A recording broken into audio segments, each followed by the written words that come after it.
తెలంగాణ ప్రభుత్వం నిన్న జరిగిన కేబినెట్ సమావేశంలో రైతు భరోసా 12,000 చొప్పున ఈ నెల 26 నుంచి ఇవ్వాలని నిర్ణయించడం పట్ల పీసీసీ హర్షం ప్రకటిస్తా ఉంది.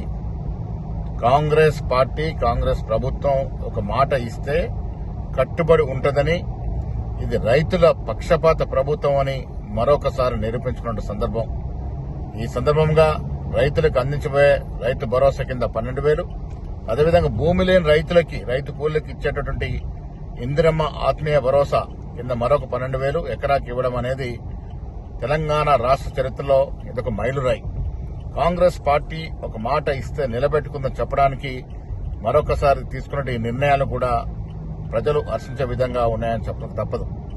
ఈనాడు రాష్ట్రంలో టీఆర్ఎస్ ప్రభుత్వం ఆర్థిక విధ్వంసం సృష్టించి రాష్ట్ర ఖజానా గండికొట్టి దాదాపు 7.5 లక్షల కోట్ల అప్పులో కూర్చోపెట్టినప్పటికీ కూడా, ఇంత ఆర్థిక నిర్బంధం ఉన్నప్పుడు కూడా, ఇంత కష్ట నష్టాలకు ఓర్చి రేవంత్ రెడ్డి గారి ప్రభుత్వం రైతు భరోసా ఈ నెల 26 నుంచి విడుదల చేయడం అనేది హర్షించదగ్గ విషయం.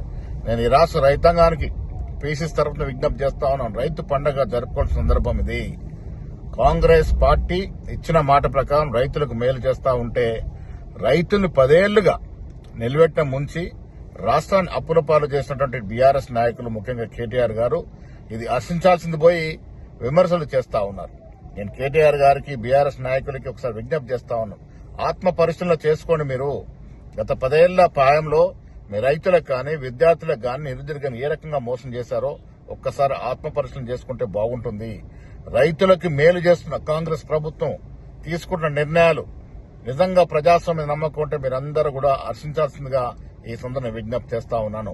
ప్రజాస్వామ్యంలో మంచి కార్యక్రమాలు చేసినప్పుడు కూడా మీరు హర్షించకుండా మీ సౌలభ్యం కోసం విమర్శలు చేయడం అనేది తగదు అనే మాట ఈ సందర్భంగా కేటీఆర్కి నేను హితవు పలుకుతా ఉన్నాను.